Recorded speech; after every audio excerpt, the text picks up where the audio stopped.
Tu as envie de progresser en profondeur et en relaxation? Rejoins-moi en stage d'apnée à Dahab, dans une eau chaude et translucide. 7 jours d'apnée, 8 sessions dans l'eau, yoga, breathing class et cours de compensation. Frenzel, Mousefeel, bref, tout ce qui permet d'aller toujours plus profond. Sans oublier des activités dans le désert, sorties dans le mythique Blue Hole, Highlight House, mais aussi des sessions de nuit pour travailler le mental et profiter du plancton fluorescent. En général, les stagiaires gagnent 5 à 20 mètres en une semaine et améliorent grandement leur plaisir sous l'eau. Plus d'infos sur la page Insta Freediving Family ou sur julienmoreau.org. Bienvenue sur la Freediving Family, le podcast 100% apnée, 100% francophone. La Freediving Family, ce sont des interviews pour explorer les motivations, les peurs, les déclics et découvrir les parcours inspirants de nos femmes et nos hommes dauphins. Je suis Julien Moreau, membre de l'équipe de France d'apnée AIDA 2024, ainsi qu'AIDA Master Instructeur. Mais je suis avant tout, comme vous, un amoureux de l'océan et de la communauté apnée. Depuis 2021, je parcours le monde, de Bora Bora au Blue Hole égyptien. Sur ma route, je tends le micro aux freedivers vivant leur rêve de grand bleu. Installez-vous confortablement et bonne écoute à vous. Mais avant, n'oubliez pas de vous abonner à la Freediving Family, le podcast 100% apnée. Salut à tous, c'est Pierre Frola. Cette année, je vous propose 8 dates de stage sur les thématiques du perfectionnement en apnée. Que vous soyez un super débutant entre 0 et 10 mètres ou un apnéiste désireux d'aller jusqu'à 45 mètres, ces stages ont été pensés pour vous. Stage de 2 jours et 2 nuits, individualisation de la pédagogie, 3 séances d'apnée en mer par jour, 2 séances de ventilation et de préparation physique, 4 cours théoriques, 1 séance Wim-Hof. Hébergement en appartement pour 2 ou 3 personnes, carnet de plongée, assurance, petit déjeuner et déjeuner compris. Alors si vous ne savez pas quoi faire cet été, venez donc découvrir ou redécouvrir mon école à Monaco. Rendez-vous sur www.pierrefrola.com à la rubrique Stage apnée 2026. Bonjour la Freediving Family, c'est Julien Moreau au micro de votre podcast 100% apnée. Je suis heureux de vous retrouver pour un épisode dédié à la syncope, au blackout, au malaise hypoxique. Un sujet qui ne laisse personne indifférent et qui ouvre la porte à de nombreux débats. Chaque syncope amenant son lot d'analyses et d'hypothèses. La syncope, on veut et on doit l'éviter. Elle peut malheureusement faire partie du parcours d'un freediver, mais elle n'est absolument pas une étape obligatoire dans la progression. Au contraire, elle peut détruire la confiance en soi et même sonner le glas d'une fin de carrière pour certains freedivers. Ou, au contraire, laisser complètement indifférent. Le blackout peut toucher tout le monde, des experts aux débutants, de la piscine à la profondeur. En parlant du blackout, je pense souvent à Patrick Musimu, qui était un Belge, hélas décédé lors d'une session d'apnée statique qu'il pratiquait seul dans sa piscine. Patrick Musimu, il descendait à 209 mètres en eau limite. C'est le premier homme à avoir atteint les 200 mètres. Et pourtant, il nous a quittés à cause d'une apnée statique en solitaire et donc d'une syncope. C'est la base, on le rappelle, on ne pratique pas l'apnée seul, toujours en équipe, toujours avec un buddy. Alors oui, à l'ivresse du grand bleu, mais toujours avec modération, mes amis hypoxiques. Il me semblait donc pertinent de dédier un épisode à ce phénomène physiologique qui peut tuer si on est seul ou être un simple incident géré tranquillement lorsque l'on est en équipe. Pour en parler, rien de mieux que de grands témoins comme Guillaume Néry et Mathieu Maréo, ayant tous les deux des blackouts très impressionnants, marquant même l'histoire de la compétition. On le rappelle, Guillaume Néry avait fait un blackout à quelques mètres de la surface après une plongée à 139 mètres de profondeur au lieu de 129 mètres, lors d'une tentative de record du monde AIDA à Limassol. L'organisation s'était trompée de 10 mètres à cause d'un scotch qui s'était décollé. C'est pour ça, mes amis, marquez toujours vos cordes au marqueur et évitez les scotch. Donc Guillaume va revenir sur ce blackout, mais aussi sur son premier blackout qu'il avait réalisé sur l'île de la Réunion. Quant à Mathieu, il a subi le blackout le plus profond de l'histoire de l'apnée en compétition. Un blackout qu'il a subi à 45 mètres de profondeur. Donc Mathieu a accepté de nous livrer son témoignage et de nous expliquer en détail ce qui s'est passé ce jour-là. Donc merci Mathieu, parce qu'on sait très bien que c'était un événement marquant qui peut être traumatisant. Donc merci beaucoup de partager tout ça avec les auditeurs. Nous avons aussi la chance de pouvoir discuter avec Lily Crispy lors de son blackout, et son premier blackout d'ailleurs, au mondial AIDA en 2015. Nous avons aussi la participation de Loïc Villemain, aka Dibzen, nous avons le freediver français Sven Narbonne, nous avons Clément Le Saffre aussi, champion des piscines, et nous avons Nicolas Hellary, un Aida 4, qui témoigne de son blackout lors d'un de mes stages. L'objectif de ces témoignages est d'apprendre des erreurs des autres pour que nous puissions plonger toujours plus loin, mais toujours plus en sécurité. Avant de commencer, je tiens à vous rappeler que la syncope est un phénomène qui cherche à nous protéger au final. Il nous fait perdre connaissance, certes, mais l'objectif, c'est de conserver un maximum de molécules de dioxygène pour le cerveau, le cœur et les poumons. D'ailleurs, on ne se souvient pas de ces syncopes, car la mémoire n'est pas une partie vitale du cerveau. C'est pour cela que l'hippocampe, c'est la partie qui gère la mémoire, elle est shut down pour consacrer davantage de molécules de dioxygène aux parties du cerveau qui gèrent les échanges gazeux, le rythme cardiaque, tout ce qui est vital. C'est Marion Noulian qui nous l'explique très bien dans son épisode. Je vous invite à écouter les épisodes du médecin Romain Guénéguès et du physiologiste de l'apnée Frédéric Lemaître pour bien comprendre l'impact de l'hypoxie, donc du manque d'oxygène sur l'organisme. Chers amis freedivers, experts ou débutants, surtout pour les débutants, sachez que vous pouvez sentir la syncope vous cueillir, venir à vous. Donc je vous rappelle ici les symptômes. Les symptômes, c'est ce que vous allez ressentir. Un des premiers symptômes, ça peut être les acouphènes. Ça peut être un bourdonnement ou un sifflement. Il augmente lentement jusqu'à couvrir tous les sons extérieurs. Une sensation de chaleur. Certains disent avoir l'impression que quelqu'un les couvre avec une couverture très chaude.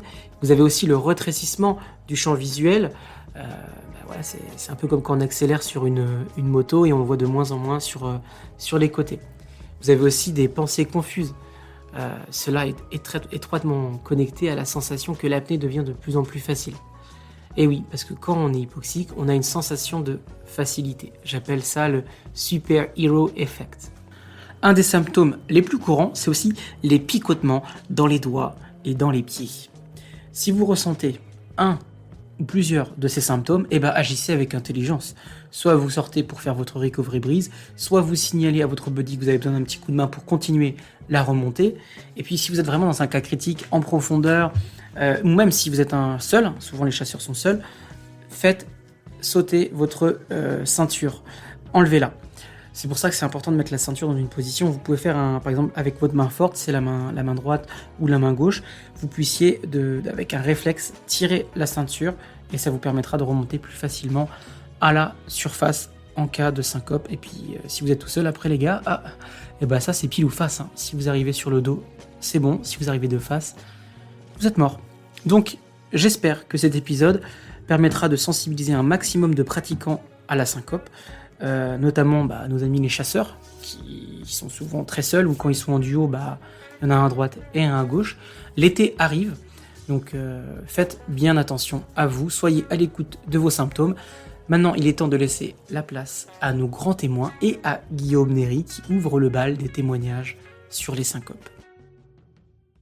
Alors la syncope, elle est un peu comme l'épouvantail de l'apnéiste. Et pour nombre d'entre nous, elle fait pourtant, à un moment donné, partie de notre histoire. Alors moi, je vais raconter brièvement 3 syncopes et on va dire les leçons que j'ai pu en tirer.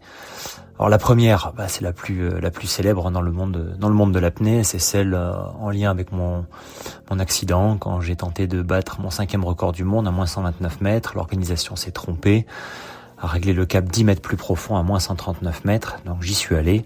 Ce qui fait qu'au total, j'ai parcouru 20 mètres de plus et ça aboutit par une syncope un peu spectaculaire à quelques mètres de la surface, avec un œdème pulmonaire et derrière la décision de prendre un peu mes distances avec le monde de la compétition en apnée.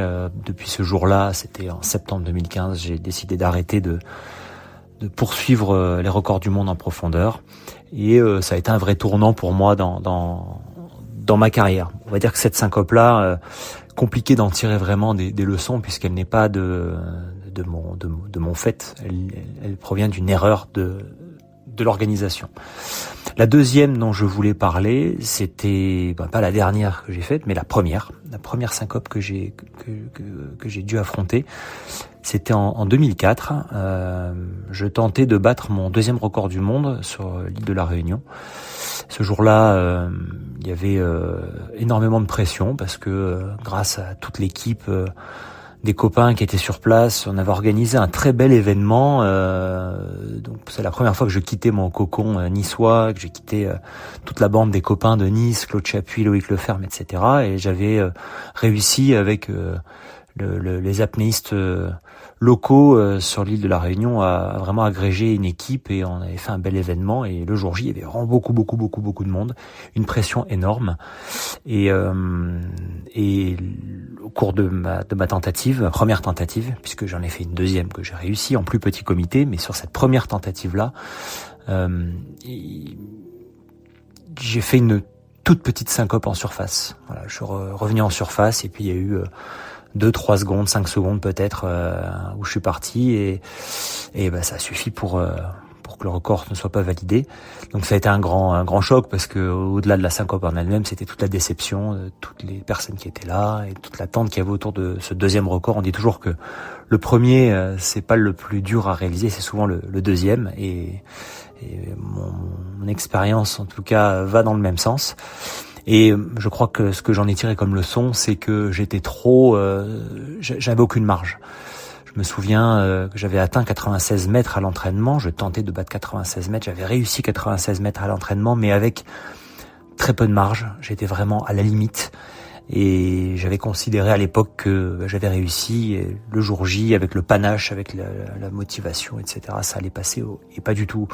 En réalité, il me manquait cette marge qui me permettait de pouvoir tolérer le stress supplémentaire, et qui m'a fait basculer. Et je voulais parler d'une troisième expérience, une troisième syncope, celle qui m'a paru, en tout cas juste après l'avoir faite, la plus inexplicable. C'était en 2006. C'était aussi un jour de tentative de record du monde. Je tentais de battre mon troisième record du monde. Le câble était réglé à 109 mètres. Et pareil, c'était un gros événement. Il y avait beaucoup de monde ce jour-là, la télé, les médias, etc. C'était à Nice, donc avec mon équipe habituelle. Et je m'étais probablement enfermé dans une fausse idée que la syncope n'allait pas être possible. Que c'était pas possible qu'elle arrive. Pourquoi ? Parce que quelques jours avant, j'avais réussi à l'entraînement 111 mètres. Donc à l'époque, le record était à 108 mètres. Personne n'avait plongé au-delà de 110 mètres. Et moi, à l'entraînement, je plonge à 111 mètres avec un peu de marge. Et je me dis, là, ça va le faire, c'est sûr. Et en fait, ma faute, ça a été de nier la possibilité de la syncope. C'est de m'enfermer dans une croyance, de me dire, là, j'ai fait 111 mètres, 2 mètres de plus. 109 mètres, ça va passer tout seul. Et c'était comme si j'avais j'avais masqué totalement la possibilité de la syncope. Et donc je me suis approché de l'événement en me disant ça va le faire. Sauf que à quelques minutes du top officiel, je pouvais plus me mentir à moi-même, et tout d'un coup j'ai réalisé que oui, je me suis bien préparé, mais en fait peut-être ça peut arriver que je fasse une syncope. Et je m'étais pas préparé à cette éventualité-là. Je m'étais mis un bandeau sur les yeux, et en fait je crois que ça m'a fait une vague de stress tellement énorme que j'ai beaucoup stressé et que j'ai fait une syncope sous l'eau à quelques mètres de la surface. Et sur le coup je me suis dit c'est incompréhensible, et c'est bien après que j'ai compris que en se mentant à soi-même, ça peut pas marcher. Donc si je dois conclure sur mes quelques mots, mes quelques pensées sur cette syncope, je dirais que ça fait partie des possibilités de la vie d'un apnéiste, et il ne faut surtout pas la banaliser. Le risque, c'est aussi de considérer que la syncope, c'est comme si on se tordait un peu la cheville, et que ça fait partie du process, et là on peut basculer dans le risque de la banaliser, et qu'elle arrive et qu'elle survienne beaucoup trop souvent, et là ça peut vraiment être dangereux. je dirais pour s'en prémunir, j'ai des conseils à donner à ceux qui écoutent, qui sont débutants ou qui sont intermédiaires, c'est que ce que je favoriserais dans une saison d'entraînement, si on met de côté les chiffres, les performances, c'est de vraiment mettre un point d'honneur à mettre son attention sur la dynamique de progression. Faire en sorte que tout au long de sa saison, on essaye de maintenir une dynamique de progression positive. C'est ça qui construit la confiance et c'est ça qui nous rend plus forts mentalement. Si on veut faire des coups d'éclat trop régulièrement et puis que y a des ratés régulièrement, qu'il y a une progression trop en dents de scie, le risque c'est que la confiance s'émiette et du coup on est beaucoup plus perméable au stress, à la tension et on peut être plus sujet à faire une syncope. Je dirais que l'autre point fondamental, c'est attention à l'excès de confiance. Attention à ne pas se voir trop grand, trop fort, parce que ça, c'est souvent dans les sports de pleine nature, dans les sports comme ça, on-off, si on va un peu trop loin, parce qu'on est trop en confiance, c'est pas juste une contre-performance, ça peut se terminer par une syncope. Et la syncope peut laisser des traces, peut laisser des traumatismes. Donc toujours être vigilant, toujours avoir la petite voix qui nous met en alerte, toujours avoir de la marge, beaucoup de marge. Et mon dernier conseil, ça serait, moi en tout cas, celui qui m'a le plus permis que la syncope ne survienne plus ensuite, c'est ne pas nier la possibilité qu'elle survienne, la regarder en face, savoir qu'elle existe. Et en fait, considérer son existence et sa possibilité, ça permet de ne pas cristalliser autour d'elle toutes les peurs. Et toutes ces peurs-là sont justement les facteurs qui peuvent la faire survenir. Donc, accepter qu'elle puisse être là pour que justement, elle ait le moins de chances d'advenir. Maintenant, nous allons écouter le témoignage de Mathieu Maréo, qui nous raconte son blackout à 45 mètres de profondeur lors des derniers championnats du monde CIMAS à Mythicas. Alors je vais vous parler de mon accident qui est survenu lors des derniers championnats du monde d'apnée en profondeur. C'était le 9 septembre 2025. Je me suis élancé pour une plongée en poids constant en monopalme, avec une profondeur annoncée de 108 mètres. Alors le but de ce témoignage, c'est pas de faire un récit sensationnel, mais plutôt de raconter ce qui s'est passé. Mon intention est de simplement relater les faits. Dans un premier temps, je vais expliquer ce qui s'est passé d'un point de vue purement technique, sans interpréter quoi que ce soit. Et ensuite, je vous parlerai de la prise en charge de l'équipe de sécurité ainsi que l'équipe médicale en surface.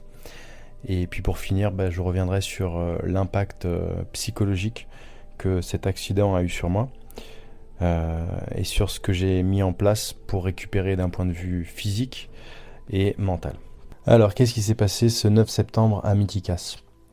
Donc pour moi, d'un point de vue purement technique, l'accident il est directement lié à un problème de compensation. La descente se passait bien jusqu'à environ 90 mètres et à partir de là, la compensation a été assez difficile, de plus en plus difficile et mon erreur ça a été de vouloir insister. Aux alentours de 95 mètres, j'ai ressenti un très gros spasme diaphragmatique. Donc j'ai vraiment ressenti le diaphragme qui remontait, qui redescendait comme un piston. Et d'ailleurs sur la vidéo on voit une déformation au niveau de ma cage thoracique. Donc ça, ce spasme, il est dû à un problème lié à la compensation, comme je le disais, où j'ai forcé, j'ai voulu remonter de l'air pour passer la dernière compensation. J'ai finalement réussi à atteindre les 108 mètres annoncés. Et en bas, j'ai ressenti une pression sur la cage thoracique, une pression anormale, et les tympans qui étaient vraiment en fin de compensation. Au moment du virage, j'ai eu même la sensation de m'être pété les tympans. Donc j'ai eu en bas un énorme coup de stress. Donc c'est vraiment pas ce qu'on a envie de vivre à ces profondeurs-là. Et ce que je ne savais pas encore, c'est que cet énorme spasme diaphragmatique m'a causé un énorme barotraumatisme au niveau des poumons. Donc je me suis littéralement déchiré les 3/4 de la surface de mes poumons. Bon, évidemment, j'ai pas senti de douleur associée à ce barotraumatisme, mais c'est ce qui a expliqué la suite de ce qui m'est arrivé. Donc la remontée, je la fais d'une manière plus rapide que d'habitude, notamment liée à ce coup de stress. Voilà, j'ai pas énormément de souvenirs, mais je sais que aux alentours de 50 mètres, j'ai plus du tout de jambes, j'ai plus du tout la capacité de nager et d'envoyer les ondulations avec la monopalme. Sur la vidéo, on me voit attraper la corde aux alentours des 45-50 mètres. Et sur la vidéo, je perds connaissance à partir de 45 mètres. À partir de ce moment-là, on a le premier safety qui est Roberto Butara qui fait un sauvetage remarquable puisque il m'attrape dans la zone des 45 mètres qui est une zone ultra profonde. Je crois pas qu'il y ait déjà beaucoup de syncopes à ces profondeurs-là. Et le reste de l'équipe qui engage la remontée avec moi. Et cette remontée, elle sera ultra efficace puisque sur ma montre, j'ai vu que je rejoignais la surface en 35 secondes à l'aide du scooter et des apnéistes de sécurité équipés de palmes. Et à la surface, il y a la prise en charge médicale qui a été immédiate, qui a été coordonnée par Romain Guénéguès, qui était le responsable, enfin le médecin en chef du côté français. Donc on a eu énormément de chance. J'ai eu énormément de chance qu'il soit présent. C'était une décision de la fédération française de ramener avec nous Romain pour en cas de gros accidents, en cas de pépin. Et en fait, il a fait un travail remarquable et il m'a clairement sauvé la vie, quoi. Et sans ce dispositif de sécurité, sans ces compétences, je serais peut-être pas là aujourd'hui pour vous raconter tout ça. Donc l'impact psychologique de cet accident a été, comme vous l'imaginez, très très très violent. Sur le coup, j'ai pas tout de suite réalisé ce qui m'était arrivé. C'est quand on m'a expliqué ce qui s'était passé, à quelle profondeur j'avais perdu connaissance, que j'ai réalisé la gravité de cet accident. Donc les conséquences mentalement, ça a été vraiment une grosse frayeur. J'ai eu vraiment très très peur. Puis une grosse remise en question et derrière essayer de comprendre ce qui s'était passé, pourquoi c'était arrivé, puisque c'était une profondeur sur le papier qui était maîtrisée. C'était pas une annonce déraisonnable en soi, puisque à 108 mètres, ça fait déjà 2 ans que je tourne dans la zone des 110 mètres. Donc voilà, c'était pas quelque chose de démesuré par rapport à l'annonce. Donc voilà, une grosse frayeur, des images qui tournent en boucle. Je me refais le film, une grosse remise en question et puis un traumatisme qui met du temps, qui est un peu silencieux, qui reste et puis qui a du mal à partir. Puis intérieurement, on réalise à quel point la frontière est fine. Et voilà, là ça m'a laissé des grosses traces pendant plusieurs semaines. Pour récupérer de tout ça, j'ai dû faire un vrai travail à la fois de récupération, donc physiquement pour récupérer du barotraumatisme pulmonaire. Il a fallu que je sois au repos total pendant plusieurs semaines, repos strict. Donc ça c'est pour la partie physique. Et pour la partie mentale, il a fallu que je m'accompagne. Donc j'ai été accompagné par une psychologue. Et on a travaillé sur ce qu'on appelle un protocole EMDR, qui m'a permis de parler de ce trauma, d'évacuer et de digérer un petit peu tout ce qui avait pu se passer ce jour-là. Et enfin, je voudrais aussi revenir sur le contexte d'une compétition. Il faut comprendre qu'un championnat du monde, c'est pas anodin dans une saison d'apnéiste. C'était pas juste une plongée, c'est des mois de préparation, parfois des années pour en arriver à ce niveau-là. Arriver à caler une plongée à quasiment à 108 mètres, ça demande énormément de sacrifices, à la fois sur le plan personnel, financier, parce que ça coûte énormément d'argent de financer une saison sportive. On n'a pas beaucoup de soutien, de sponsors. Et puis toute l'organisation familiale qui tourne autour de tout ça. Donc ça met de l'enjeu, et le jour J, la charge émotionnelle est énorme, beaucoup plus forte que ce qu'on imagine quand on regarde ça de l'extérieur. Alors si j'avais le pouvoir de revivre cette compétition, de faire machine arrière, évidemment que la meilleure décision aurait été de tourner dès que la compensation devenait compliquée. En théorie, c'est évident, mais en pratique, à ces profondeurs-là, tout va vraiment très vite, et la capacité de décision est un petit peu biaisée. On est surtout j'ai été surtout pris par le subconscient, celui qui veut réussir, celui qui veut valider, celui qui veut pas renoncer après tous ces mois de préparation. Donc la compétition a biaisé, je pense, mes repères, et elle a biaisé ma capacité de jugement, ma lucidité à ce moment-là. Et cet accident, il m'a rappelé quelque chose de fondamental.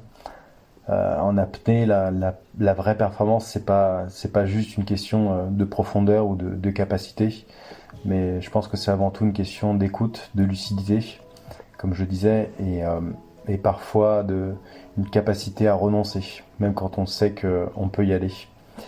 Et paradoxalement, c'est souvent le moment où on se sent le plus prêt qu'il est difficile de s'arrêter. Alors je vois pas cet accident comme un échec. Je le vois plutôt comme une expérience qui m'a appris plus que certaines réussites, et ça va remettre en question ma pratique. Je pense que ça va vraiment métamorphoser ma façon de plonger et de voir la performance. À l'heure où j'enregistre ce vocal, j'ai pas encore replongé en profondeur, mais en tout cas je sais que je vais replonger. Il y a toujours cette passion de l'océan, de l'apnée qui m'anime. On verra ce que l'avenir me réserve d'un point de vue performance et compétition, mais j'ai envie de revenir à une apnée plaisir, une apnée pour moi.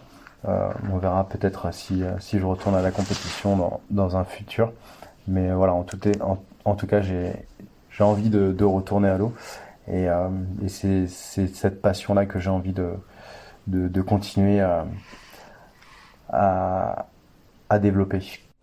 Salut, moi c'est Lily Crespi. Alors je vais vous raconter mon premier blackout. Il a eu lieu en 2015 au championnat du monde AIDA à Chypre. C'était mes premiers championnats du monde d'ailleurs. Et à ce jour, c'est encore mon seul blackout. C'était sur une plongée à 60 mètres en poids constant monopalme. Et j'ai eu un blackout. Apparemment, on m'a dit que c'était à la surface que j'ai perdu connaissance. Mais moi, personnellement, j'ai plus aucun souvenir à partir d'environ 15-20 mètres sous l'eau, à la remontée. J'ai pas senti venir du tout. Et c'était plutôt une expérience agréable en ce qui me concerne. Je pense que ça a plus fait peur au safety que pour moi. Pour moi, c'était plutôt une expérience agréable. Tout allait très bien à la descente, à la remontée aussi. Tout allait super bien. À 20 mètres, j'ai commencé à regarder un peu vers la surface pour m'orienter vis-à-vis de la plateforme, me préparer un peu pour ma sortie, me remettre en tête le protocole. Et puis après, plus rien. C'est comme si on avait éteint la lumière. Je me rappelle d'avoir eu l'impression d'être dans mon lit, dans un sommeil très profond et de rêver de dauphins.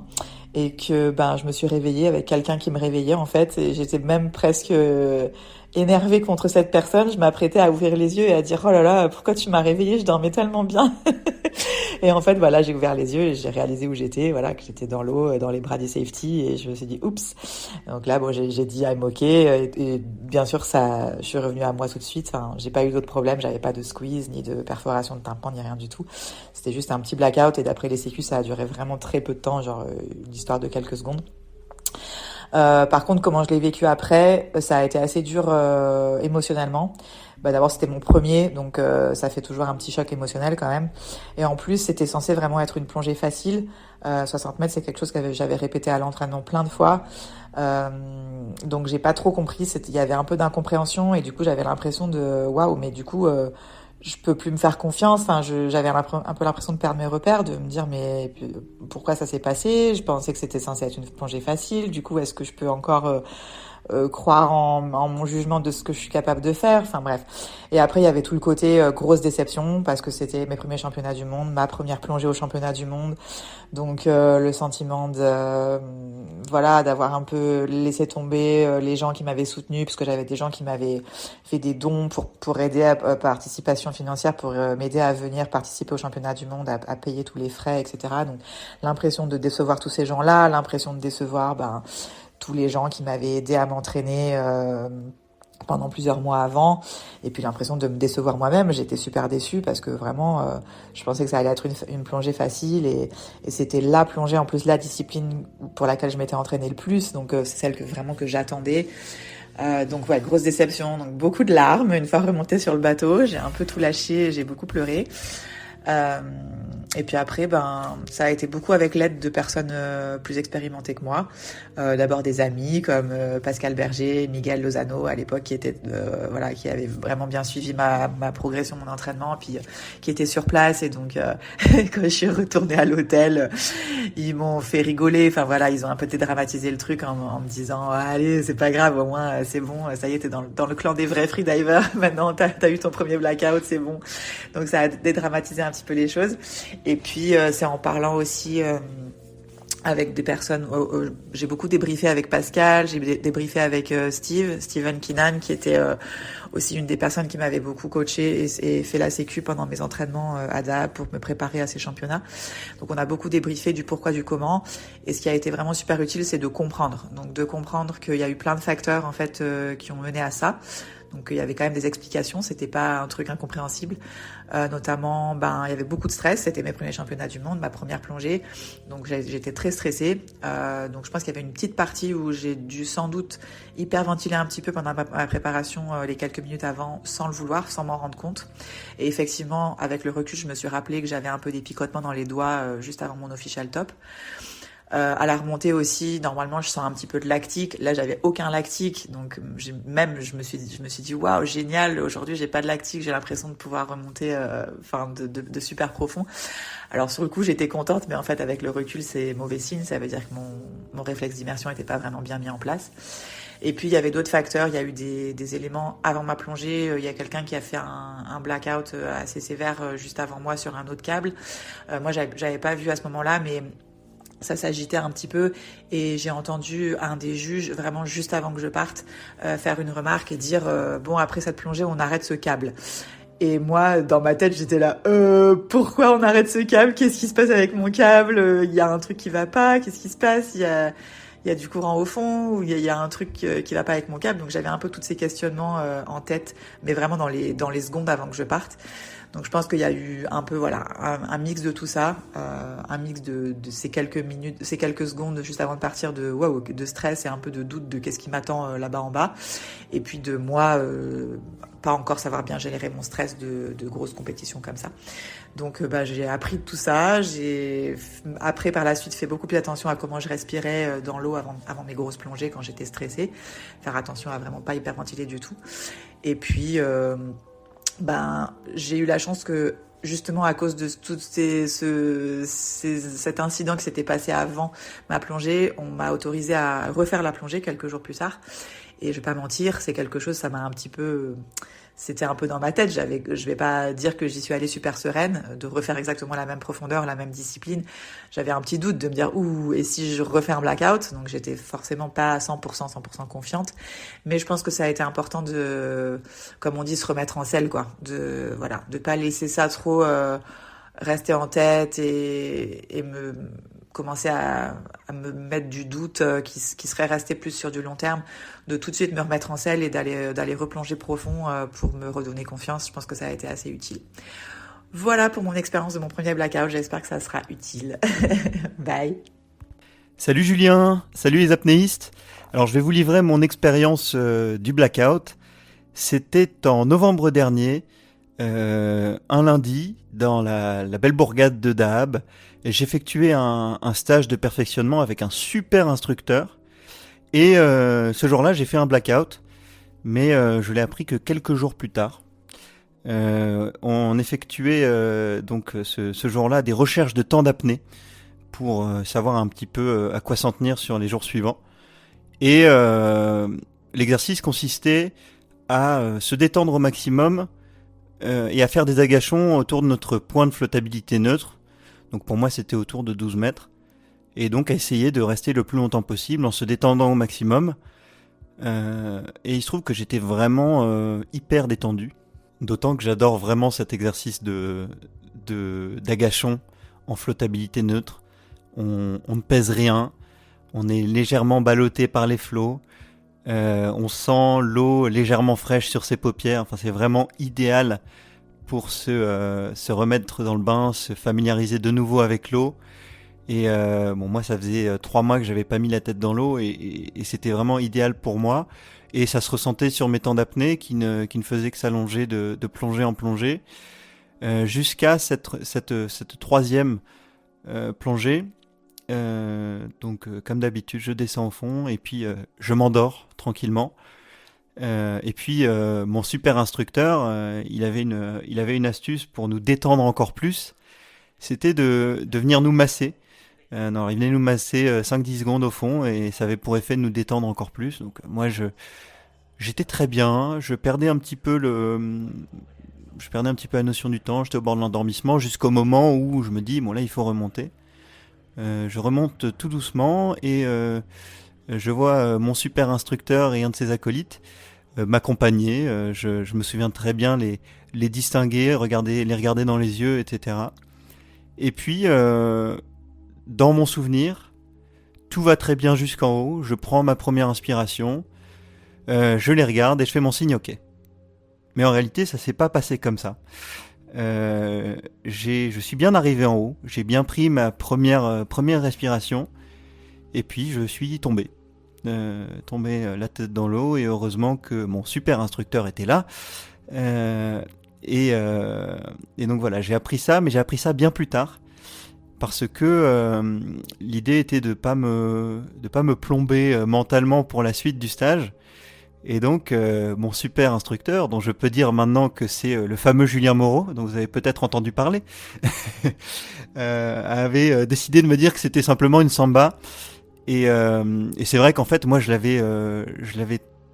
l'avais pas mal vécu grâce à ça, je pense. Peut-être que j'aurais cogité un petit peu si j'avais su que j'avais fait un blackout, notamment quand on arrivait à des profondeurs un peu plus importantes dans la suite du stage. Donc merci Julien d'avoir géré le truc comme ça, ce qui m'a permis d'avoir un super stage ensuite.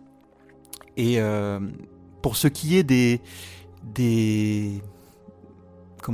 points après coup, une fois que j'ai su que j'avais fait ce blackout, j'ai commencé à réfléchir un petit peu sur ce qui avait pu se passer.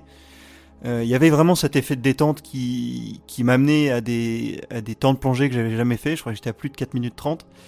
Et donc bon, déjà le côté inhabituel pour moi, ça faisait bien 3 mois que j'avais pas plongé. Et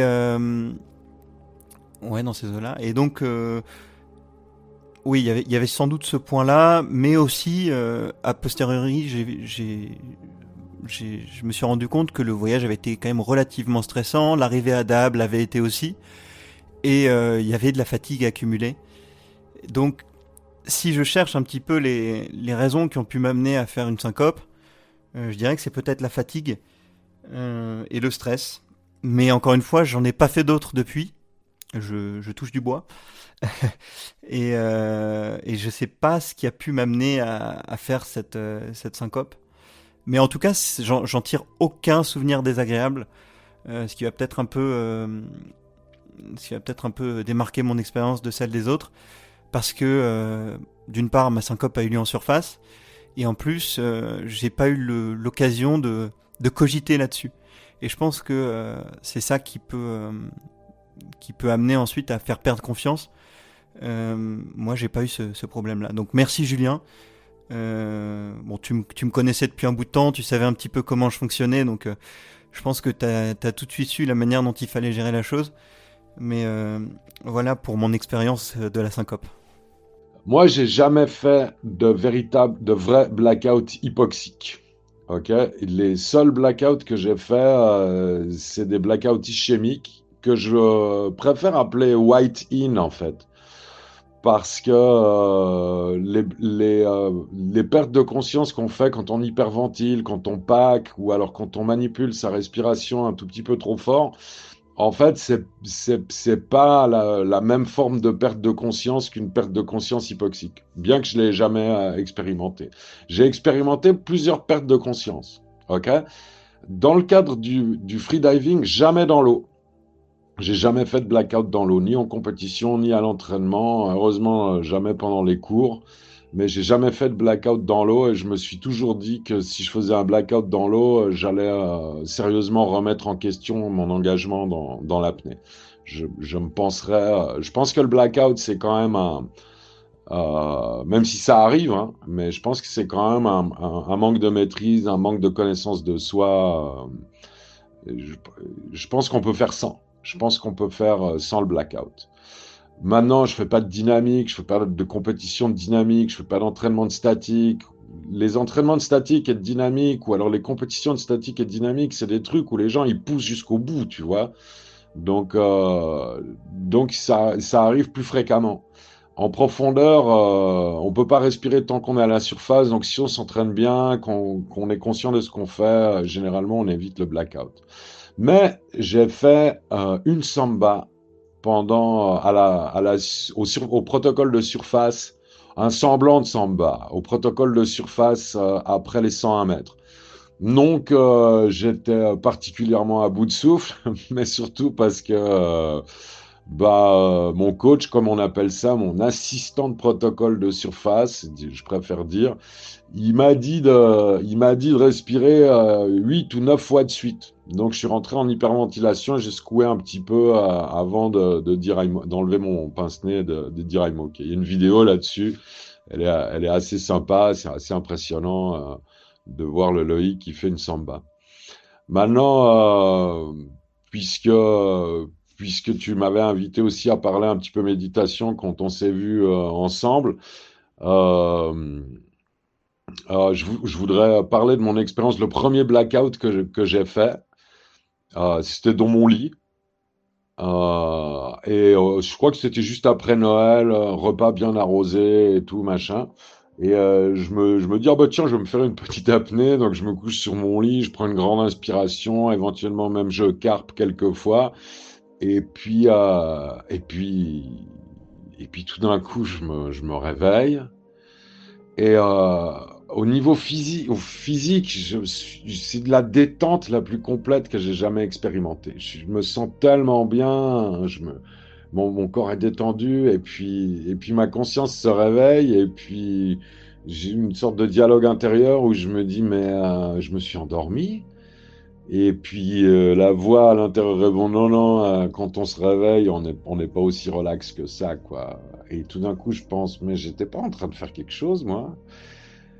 Et là, je prends conscience qu'en fait, j'ai perdu connaissance. Que j'ai perdu connaissance et qu'il y a un gap, il y a quelques secondes dans mon existence que je sais pas du tout. Voilà, il y avait rien ni personne pour se rendre compte qu'il y avait rien.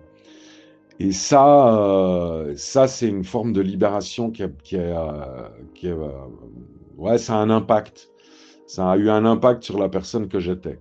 c'est-à-dire de totalement perdre la capacité d'observer le monde autour de moi. Voilà. Ensuite, tu vois, quand je m'entraînais pour les 101 mètres, j'avais un petit peu peur de faire un blackout, pas pendant le dive, ni en surface, mais après le protocole de surface. Parce que j'avais des dives qui étaient tellement satisfaisants qu'après le protocole de surface, je rentrais dans une forme d'abandon de moi-même, d'éventuellement de transe ou de forme de joie ou de surexpression de la narcose. Et je me rappelle avoir des extinctions partielles de conscience à ces moments-là. Donc j'aimais bien que le safety freediver, après mon protocole de surface, il me dise gentiment de continuer à respirer. Ça me ramenait calmement. Salut Julien, et merci pour tout le travail que tu fais à nouveau au sein de la Freediving Family pour les apnéistes et pour parler de tout ce qui nous arrive et tout ce qui peut arriver en apnée. En l'occurrence là, parler des blackouts et des sambas. Écoute, je vais te parler un tout petit peu de mon expérience à ce sujet. Il se trouve que en compétition, je n'ai jamais fait je touche du bois en me disant, de blackout, ni en piscine ni en mer. Les seuls cartons jaunes que j'ai pu avoir étaient dus à des performances pas validées en profondeur, avec un early turn par exemple, dont je me rappelle. Et je reproduis un petit peu ça à l'entraînement. Car à l'heure actuelle, il ne m'est encore jamais arrivé sur des performances qui tendent à être des max, ni en piscine ni en mer, de passer par la case blackout. Ça m'est arrivé une fois, à vrai dire. Je me rappelle très bien parce que c'était un entraînement piscine avec le Massilia Sub et on accueillait à ce moment-là Vincent Mathieu qui était entraîneur de l'équipe de France FF-SSM à cette époque. Et il était venu passer faire un petit entraînement avec nous parce qu'il était dans les parages. Et au premier exercice qu'on fait, on devait travailler sur du poumon vide ou volume résiduel pulmonaire sur une distance à peu près correcte. Il se trouve que j'étais plutôt en forme à l'époque, donc je pars sur un no warm-up en bipalme en me disant je pars sur 75 mètres en volume résiduel, et je me rappelle très bien du premier 25, du deuxième 25 où je me dis bon ça va, je suis un peu fébrile en arrivant au mur et j'ai le souvenir vaguement de toucher le mur, et ensuite je me retrouve dans les bras de mon safety buddy Rémi Blasquez, que j'embrasse très fort, qui en fait m'avait sorti de l'eau lors d'un blackout bête à 65-66 mètres après le virage et une petite poussée. Voilà, j'ai blackout. J'explique ça par plusieurs choses. Premièrement, c'est des sensations absolument différentes. C'est-à-dire que moi, quand je suis en piscine ou en mer, j'ai on va dire des marches et des étapes dans ma plongée que je reconnais, dans la souffrance lactique, dans la souffrance mentale, dans le plaisir ou dans le bien-être aussi à des moments. Et ces étapes, j'arrive à les reconnaître et savoir à peu près à quel moment je me situe dans ma plongée. Là, typiquement, je n'ai pas su reconnaître les signaux et je me sentais bien, et puis plus rien. Donc c'est à l'heure actuelle, la seule syncope que j'ai faite en entraînement. Concernant les sambas, écoute, pendant longtemps, sur des longues apnées hypoxiques, et particulièrement en piscine, j'avais tendance à être un peu jonglant, à être un peu, à être en samba, hein, le mot est juste, légère, mais voilà, avec une vraie sensation de perte de contrôle, et Et au fur et à mesure, ça s'est un petit peu gommé. Alors qu'est-ce qui a changé? D'une part, je travaille beaucoup plus, donc je pense que j'arrive mieux à lire mes sensations. D'autre part, j'ai des techniques de respiration et de ventilation pré-apnée qui ont évolué aussi. Je parle pas nécessairement d'hyperventilation parce que voilà, encore un sujet qu'on pourrait aborder longtemps, mais en tout cas, je respire plus que ce que je faisais quand j'ai commencé, avec des latitudes de respiration, des envergures de respiration plus grandes. Et je carpe aussi beaucoup plus. Est-ce que ça a une incidence directe sur ma qualité de sortie? Je ne sais pas. Et pour finir, te dire qu'effectivement, Omacilia Sub, c'est quelque chose qu'on essaie d'inscrire un peu aussi dans l'ADN du club.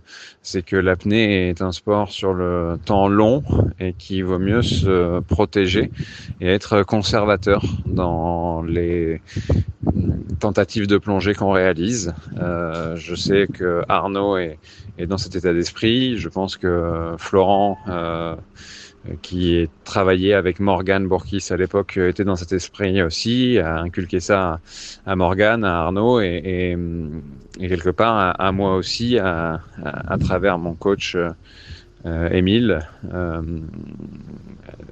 avec qui on travaille vraiment plutôt sur la répétition de plonger et d'inscrire, surtout en profondeur, des profondeurs dans lesquelles on se sent plutôt bien avant d'aller rajouter quelques mètres. Et on travaille uniquement sur des profondeurs qui commencent à être importantes pour nous. On travaille uniquement sur des ajouts entre 2 à 3 mètres. Des fois, on s'amuse à mettre 2 mètres et demi.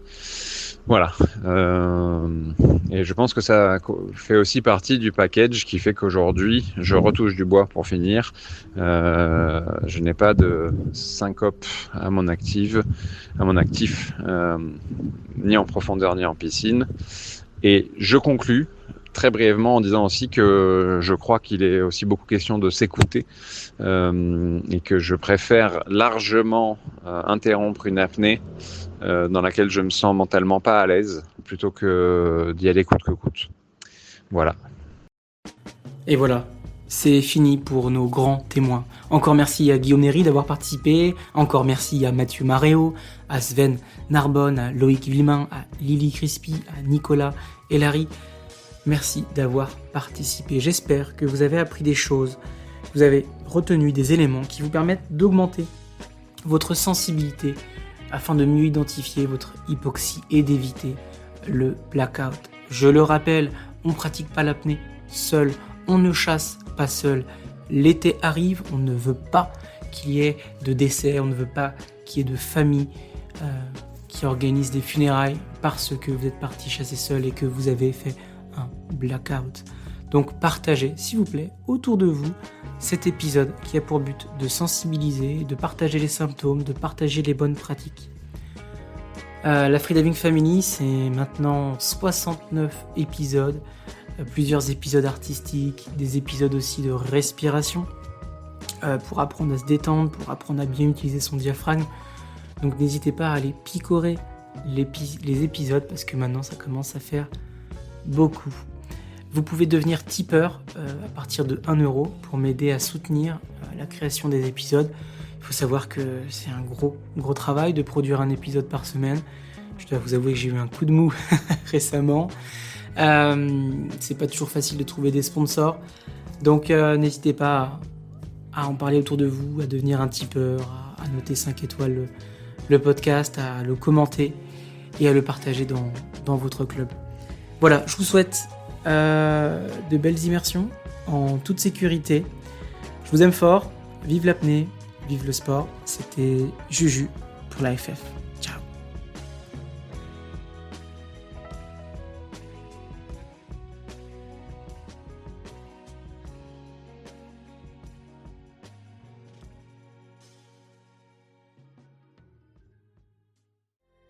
Tu as envie de progresser en profondeur et en relaxation? Rejoins-moi en stage d'apnée à Dahab, dans une eau chaude et translucide. 7 jours d'apnée, 8 sessions dans l'eau, yoga, breathing class et cours de compensation. Frenzel, Mousefeel. Bref, tout ce qui permet d'aller toujours plus profond. Sans oublier des activités dans le désert, sorties dans le mythique Blue Hole, Highlight House, mais aussi des sessions de nuit pour travailler le mental et profiter du plancton fluorescent. En général, les stagiaires gagnent 5 à 20 mètres en une semaine et améliorent grandement leur plaisir sous l'eau. Plus d'infos sur la page Insta Freediving Family ou sur julienmoreau.org.